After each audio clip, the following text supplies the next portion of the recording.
fighting in Georgia. What's up? Excited to be fighting for these people? Yeah, man. As you can imagine, almost everybody who ever came to see me fight regionally, before I got to the UFC, hit me up, and as soon as the fight happened, told me they got tickets. So, I'm super excited to go out there and fight in the hometown state. Have a bunch of people, screaming for me, and just feel a personal connection to the crowd this time. Yeah. Does that excite you, or add more pressure, or both?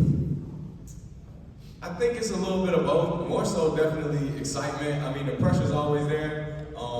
But as far as how I think it'll affect me in the fight, I don't think it'll be too much different than last time.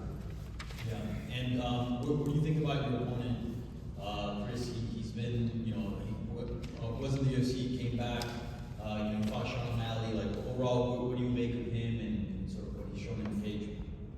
I think his reputation he has for a reason for being tough. Everybody knows that he's going to walk forward. He's hard to put away, and he believes in himself. He lost twice when he came to the UFC, went back to the regional scene, rattled off a bunch of wins with a bunch of finishes. So I respect him, and I'm taking him very serious. But yeah, tough guy, and I expect him to walk forward and give me a good fight. Yeah. Is it exciting knowing that he goes in there to go to war, to strike, to exchange? Does that kind of excite you, the type of fight that you have in front of him? Yeah, man, for sure. Out of all the names that came across the table, his was the one I got the most excited for because I just know it's a perfect canvas for me to go out there and put on a show. And just talk to me about just generally your division. Where do you think you fit in? You're obviously undefeated, a prospect, not yet to be in the rankings, but where do you think your standing is, and how far are you from sort of those bigger matchups and maybe getting into the rankings? As of right now, I think I'm starting to get known in the division, especially with this matchup being made. A lot of people know who Chris Moutinho are. So if they didn't know about me before, I'm sure they heard of me now. They might have seen some highlights, and it's going to be more eyes on me this weekend. So after I go out there and I do what I plan on doing, which is obviously, put on a show, get another finish, make more waves and highlights, I think that more exciting matchups will be in the near future for me, and it won't be long before I get a ranking and eventually try to fight my way up to the belt. And your social media has been great, sort of you getting into the UFC, and it's kind of like you've taken the entire fan base along for a ride. Why that approach? And it just feels like a very different approach, right? Everyone tries to come off very professional, very star, but you show behind the scenes and you're very raw. Yeah, man. I tried to use social media in different ways, and I just realized that, all these posts that I put so much effort into to try to make them professional and good lighting and microphones, most of the time, nobody cares. But when I show, me dancing with my Venom sweatsuit because I'm legitimately happy, it's almost like they can feel the sincerity behind it. So I just try to be me. I try to be real, and that's what the people care about, so I share it. So far, has anyone reached out that has stood out on social media, maybe a celebrity or somebody that you're a fan of? Yeah, man. Ironically, before I fought Cameron, Joaquin Buckley actually reached out to me on social media because he saw the reel where I was working, and then I got the Adam Bramhall knockout. So before my fight, he knew who I was, and I met him in the lobby of the hotel in Kansas City. Showed me so much love, and just was somebody that I didn't expect to get recognition from so early, and so to be able to fight on his undercard it's an honor, man. Yeah, have you guys crossed paths this week? Not this week, not yet. I'm gonna see him soon, I'm sure. Okay.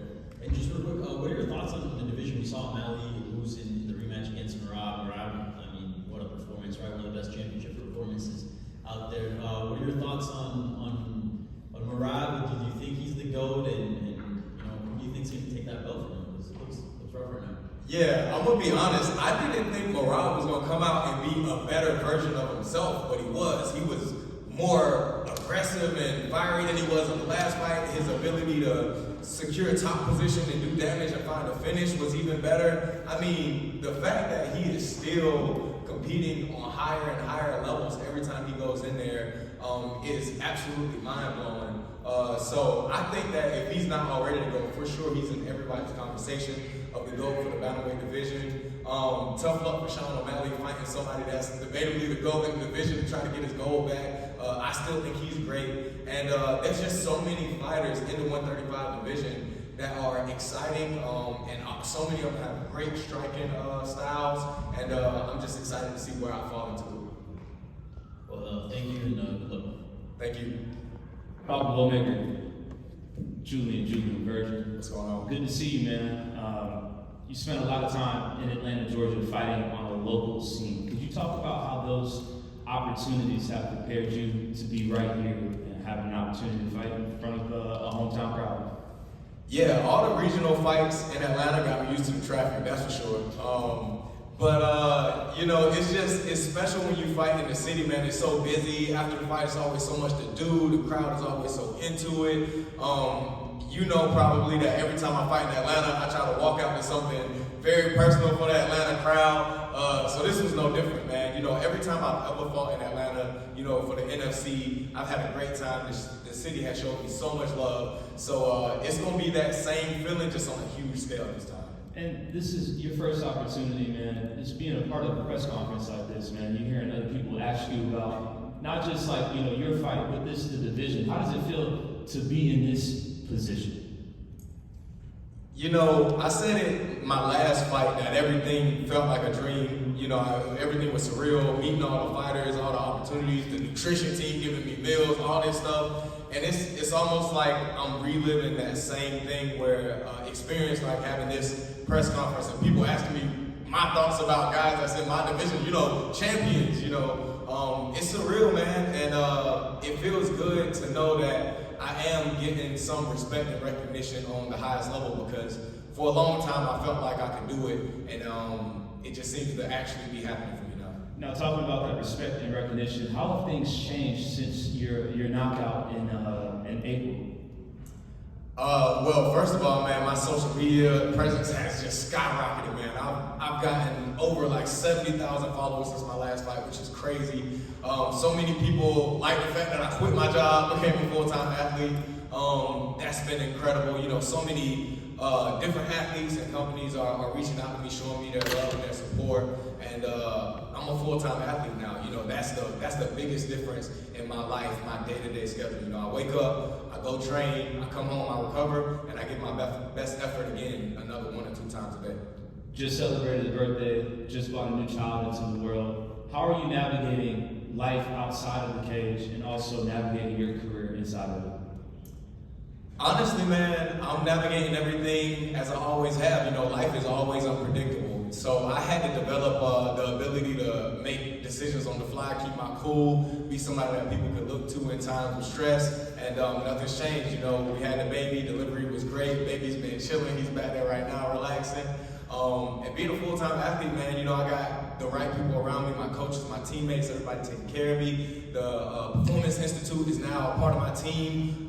They're working with me, and just all the skill sets I developed in life and as an athlete before getting here, and having the right teammates and people in my corner, make it easy for me to handle all this stuff. Chris Moutinho was in here earlier. We spoke to him, and he acknowledged that you are a prospect, and he's also somebody who's coming in here with a job to do. Could you speak more to Chris and what you have to do in order to continue to push your career forward against him?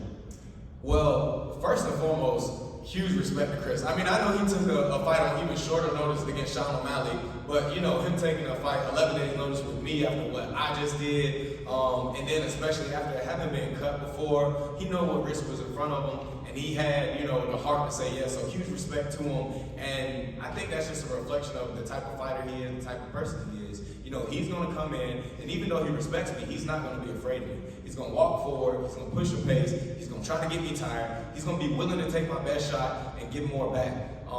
And I just have to be ready to do it. You know, from the very first bell to the very last bell, if I have to fight him for 15 minutes, a very hard fight, you know, I will do it. But I plan on hitting him with my best shot, putting him away, and if he can take it, I'll hit him with it again. You said 11 days notice. Was there any point in time that you were concerned that you weren't going to get on this Atlanta card? I was concerned every day. You know, every day that passed, you know, we had a couple names come across and things just didn't work out, and it was already a quick turnaround. We were looking at, you know, 6 weeks turnaround from Kansas City to Atlanta. So I knew it was going to be hard to get a matchup, and, you know, every day that something didn't get locked in, my hope dwindled a little bit more. But my manager and his confidence in Sean Shelby never wavered. I mean, I asked him multiple times, like, well, do you think it's going to happen? He said, yes, I think Sean's going to get it done. So, you know, I stayed in that mindset. I ate what I was supposed to, I trained how I was supposed to, and I was ready to fight. Final question, man. Your placement on the card is, again, you're working your way. You're working your way. What's been the theme of this training camp as you prepare to fight at the State Farm Arena at UFC Fight Night? The whole focus of this camp has been taking my training camp, taking my skill set and myself as an athlete to the next level. With access to so many new resources and so much more time, I've been getting so much more knowledge, so much more information, changing a couple different things, you know, maybe dialing back a couple of my long distance runs and doing some targeted runs, you know, really focusing on my grappling, my wrestling with private coaching sessions. You know, this whole 6 weeks I've been focusing on evolving to be able to fight the best in the world, and it will show this weekend.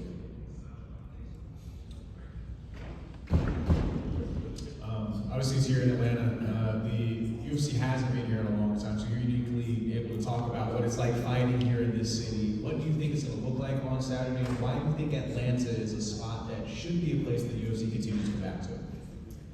Well, this weekend is going to be electric. I don't know how typical it is for a prelim fight to have as much of a reaction as I'm going to get, but I'm sure the ground is going to be shaking when I walk out, especially when y'all hear the song that I'm walking out to.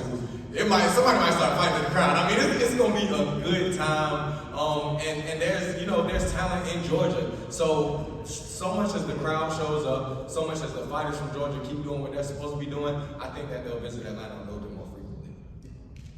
Do you have any message to maybe other kind of aspiring fighters who are kind of going to come out there grinding, kind of like you did, side hustles, everything, working their way up? But what's the mindset you think they need to have, and the message you would give them?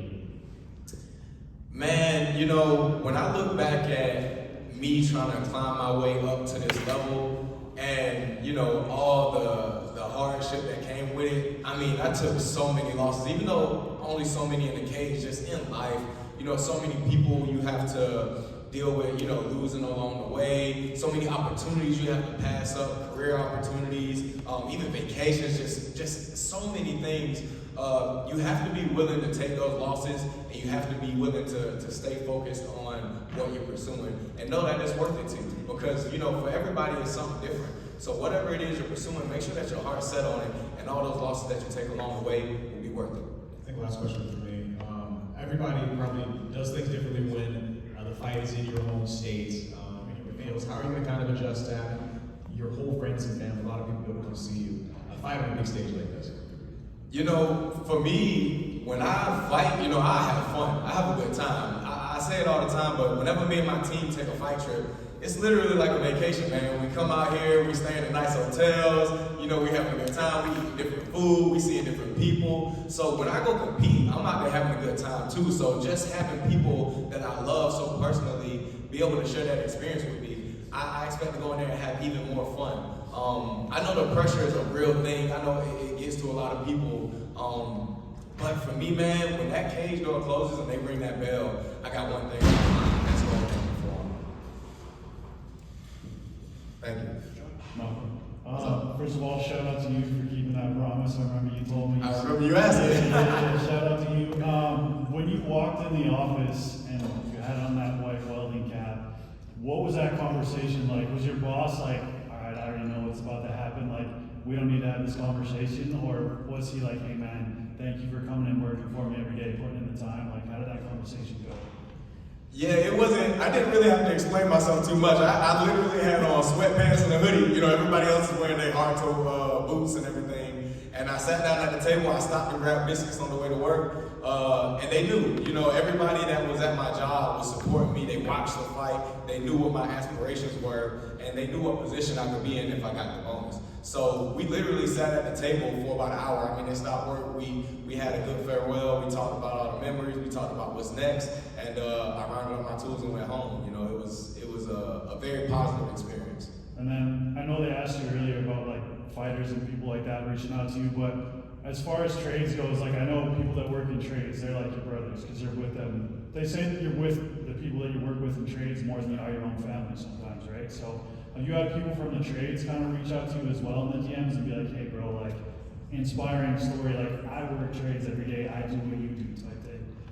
Yeah, man. You know, I've worked with a lot of people that travel all over the country. So my DMs, my comments, YouTube and Instagram, is people in California, Florida, you know, all over the world telling me, hey, I met this guy. And like, look, the guys who work with me, they run around with a picture on their phone showing me like, hey, I know this guy, you know what I mean? So like, so many people in the construction industry across the nation, across the world, have known people I work with personally, and all of them are absolutely inspired by what I'm doing, and I have their unconditional support. And then as far as like the decision itself, I was reading some of the comments and some people were like, yo, I know you're betting on yourself, but like you also have a good job. Like maybe you should work both. Like what do you think when you saw things like that when people are like, hey man, like it's a big risk, it's a big gamble, but you seem pretty confident like, hey, this is gonna pay off. Like don't worry about it.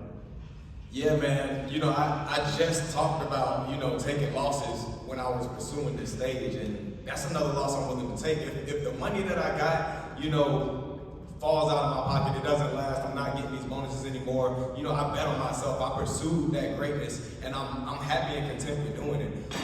And then everybody else that's actually, you know, in the trade or in unions know my book's still paid up, and I can call the hall any day, and that's where it works at. So, you know, hopefully I don't have to do that, but even if I did, you know, I'm very, very confident with the bet I'm placing on myself. And then last one, as far as like activity-wise, you said just from the last fight alone, like your social media presence has gone and skyrocketed.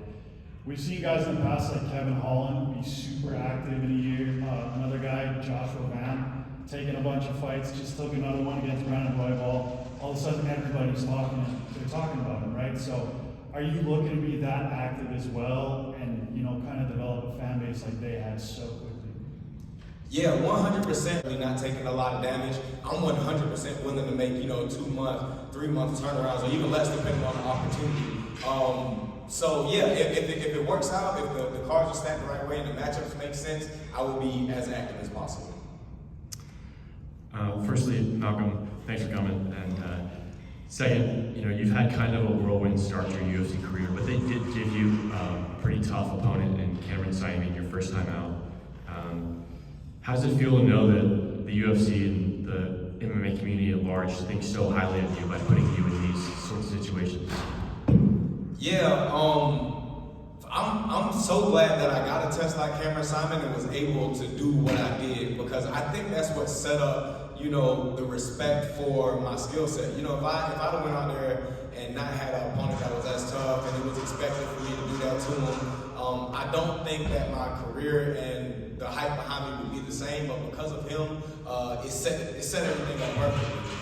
So I'm super happy that I got the opportunity to fight somebody as respected as Cameron Simon in my debut. And with somebody like Chris Moutinho in front of me, man, I think it's just a matchup that's a banger set up for people, and something that, you know, they had to make a fight happen, so they pulled the ace out the sleeve and said, Chris will take it. Yeah, like you said in the lead up, were you just willing to say yes to anybody to make it happen, like trying to do anything possible to make it work? Yeah, man. Unfortunately, I got that hard-headed fighter mentality. You know, my coaches know if a fighter's name comes to me, I'm gonna say yes. So with that being said, every name that came to me, I said yes to.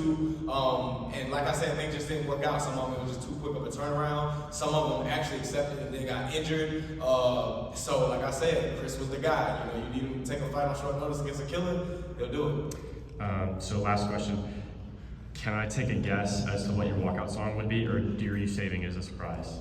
Yeah, you can take a guess. Is it Crime Mob? That's a good one, but no. That is a real good one, but no. Hey, salute to you, bro. Thank you. Thank you, guys.